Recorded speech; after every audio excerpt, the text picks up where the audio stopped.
In today's video, we are going to turn this animated Figma design into a fully functioning web page using Framer.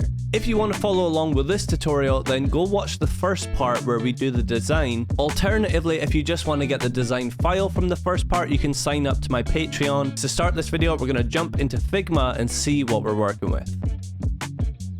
Alright, so here is our Figma file. We have our little character here. Let's start bringing this into Framer. Now, this is super easy the way that I do this. If you're going to be building out an actual full website, it kind of helps to define a lot of the styles and stuff in Figma first. For a simple page like this, we're just going to click on our frame here and we're going to go plugins, and then we're going to choose this one here, Figma to HTML. If that's not there, you can click down here and then you can just search it. Once it's done its thing, you can just go copy to clipboard. If you don't already have a Framer account, you can use the link in the description, and that also helps support the channel if you ever get a paid plan. Now you've got your account on Framer, you can create a new project and it'll look something like this, and you can just click up here and then do Command and V and copy over your Figma design straight into Framer, and it's going to bring over all the assets, all the styling, but it looks a little bit broken. And we're going to fix that. So if we look over here in the left panel, you can see we've got pages and then layers. Now we're going to click on layers and we'll expand this out. And this will start to look a little bit more like Figma. You can see the setup that we have here is pretty similar to the setup that we have here. Now you can see for these groups here, they have this kind of square icon. Now that means it's technically like a frame, how a frame works in Figma. And these ones here, they have kind of like either two going down the way or two going to the left. Now these are stacks, which are similar to Figma's auto layout. So this is just saying this is going to stack things like this. Now the goal that we want to do with this is we want to fix it so it looks good, but we also want to use stacks so it works responsively when you resize it down for mobile, tablet, bigger devices. Because you'll see if we click on this right now and we go up here to preview it, our site is not responsive in any way. So if you're on a mobile, it's going to look like this. Not ideal. So let's go back here. And the first thing we're going to do is we're going to click on Sculpt 404, which is kind of our main parent layer. If we right click on this, we can go copy and we'll go copy style. It's got this attached here, and then we're going to paste that onto the desktop there. So we'll right click and we'll go paste style. And that's going to apply our background gradient just to the actual background of the page. And then we're going to take it off of here. Now this means if we preview it now, at least we've gotten rid of that white there at the bottom. You can see here, this is just going to work like a fixed frame. But what we actually want to do is we want to click here on the right called layout. Now once we do that, it's going to turn this into a stack. Now we want to grab our header layer and then let's drag that out and let's just drag that on top. You can see we've got a fixed width. Let's go to fill. Now that's going to fill the page responsively. Now down here we've got distribute, we've got space in between. Now for this, let's give it some padding. So let's go 32 on the top, we'll go 32 on the right, and then we'll go 32 on the left as well. So now if we preview this, you can see how it kind of works. Now that looks quite good, but I don't think I want it to expand the full width. So we can go down here to min max and we can give this a max width of, let's say 1400 pixels. You just type that in. And then now you'll see that once we resize it to a certain amount, it stops resizing, but it's responsive when we scale it down. Now next up, we're gonna do the cloud. So let's take our cloud layer and then let's drag that underneath our header, just outside of our kind of main container there. We'll go width and we'll say 100%. And then if we take off that padlock, we'll go height. And then let's do AAVH, which means it's going to fill 80% of the vertical viewport. And this is going to allow us to kind of give it control over where we want to center it in the page. And then here we can click on image. And then down here where it says type stretch, we can actually just change that to fit, and it's going to stop it from bugging out. But what this does now is, so if we preview this, you can see that our clouds are going to work responsively, and they're going to be positioned in the middle-ish of our viewport, which is what we want for this, because we want it to sit behind the 404, which is going to sit kind of in the middle. I don't quite like how wide they go, so let's add a max width to them as well.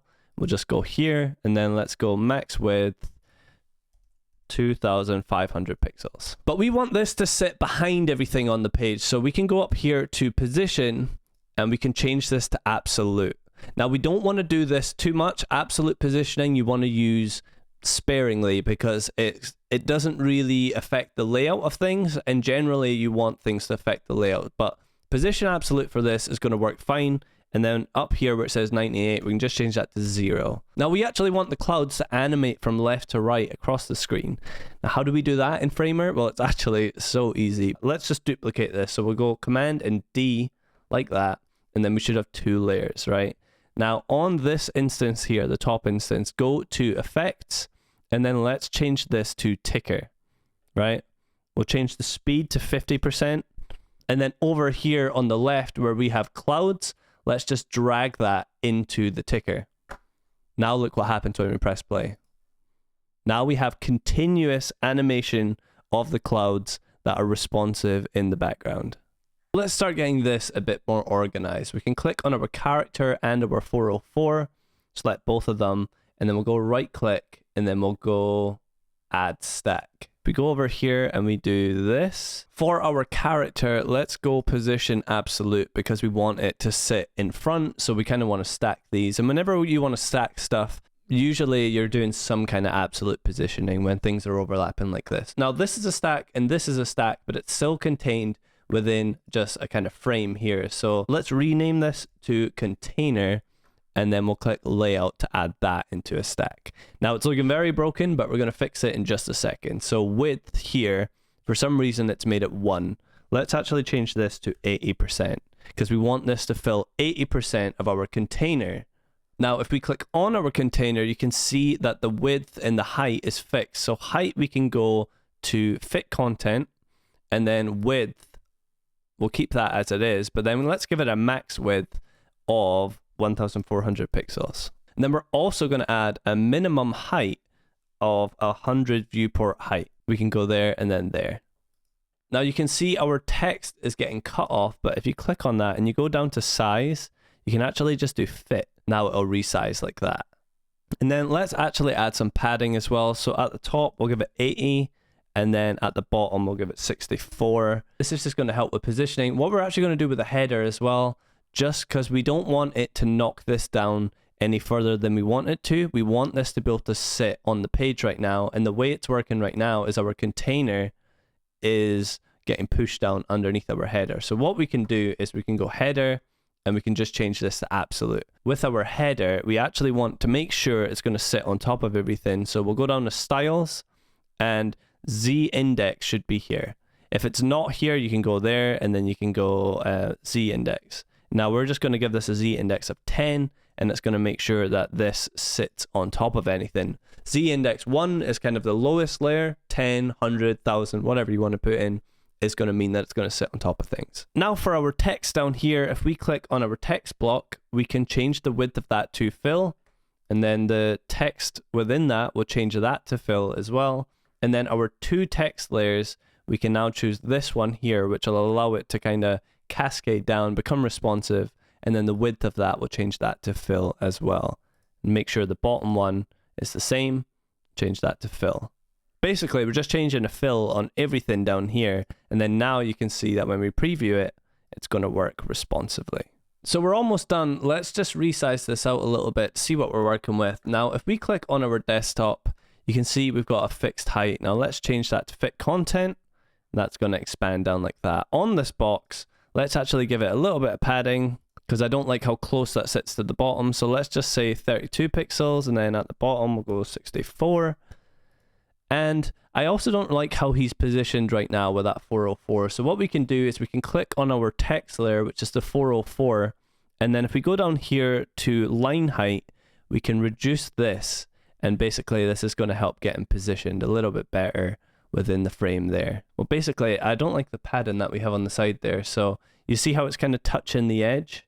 Well, what we could do is we'll go to our text layer there, and then, you know, we can add some padding here. So let's just say 24 and then 24. When we resize down, it's not going to touch the edge. Now we have our character, but it is just using the static image. But in the last video, we turned it into an animated video. So let's do that here. We'll go up here to layout, and then we'll choose video. And basically, we're just going to draw a video pretty much the same size.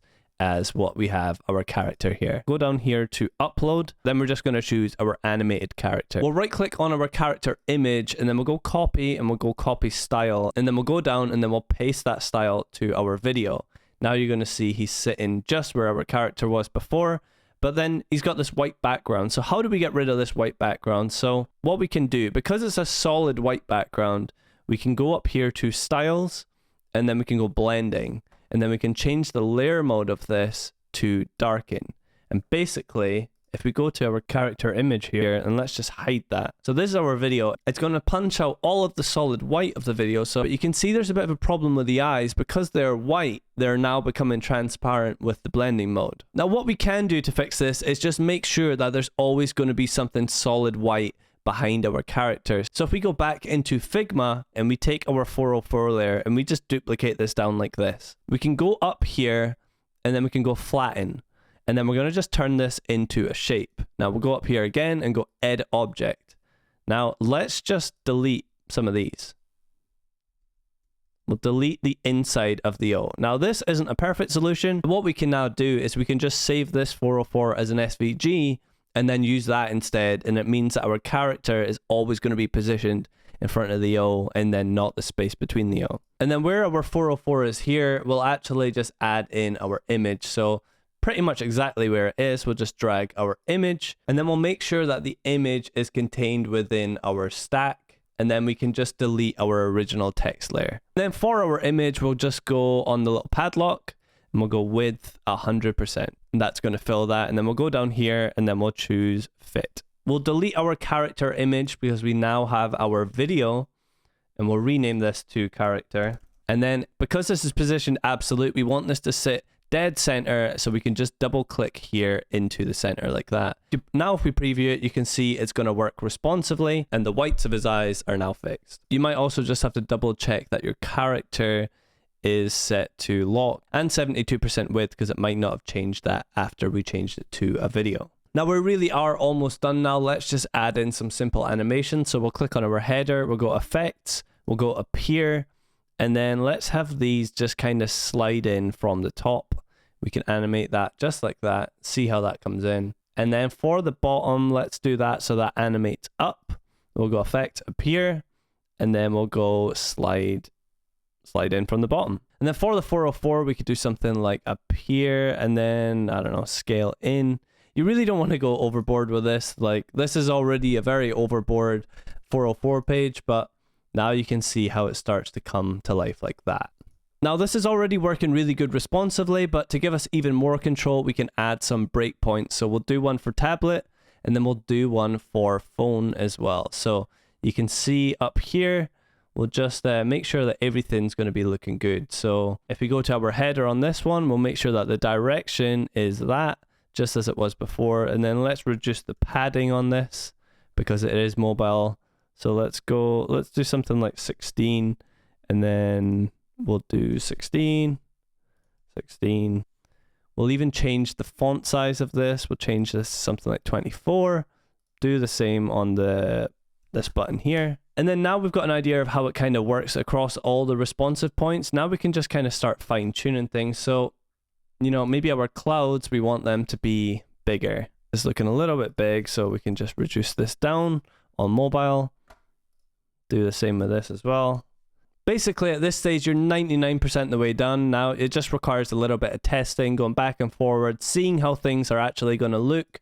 So now we've taken our Figma design and turned it into a fully functioning web page using Framer. It is a fun one to design. For a 404 page, yeah, it's completely over the top, but it's fun to bring to life. And I just wanted this video to explain how easy it is to actually bring things to life with Framer. If you're going to be putting a website live into actual production and not just for fun, then a final step I would suggest is duplicating things out in your Figma, exporting them, and then using something to turn your PNG or your JPEGs into like WebP, basically just compressing your images down, because a website like this is very visual heavy. There's videos, there's graphics. It's going to be quite heavy. You don't want it to take forever to load. Framer will do a good job of compressing things down, but you can definitely help it by compressing the things yourself. Optimizing is going to be good. And then for the video, you might find that on mobile, the video is not playing, but down here where it says video, you can actually add an image and I would suggest doing that. You can just add in the character image. It's just kind of like a fallback to the video, which I would suggest to do.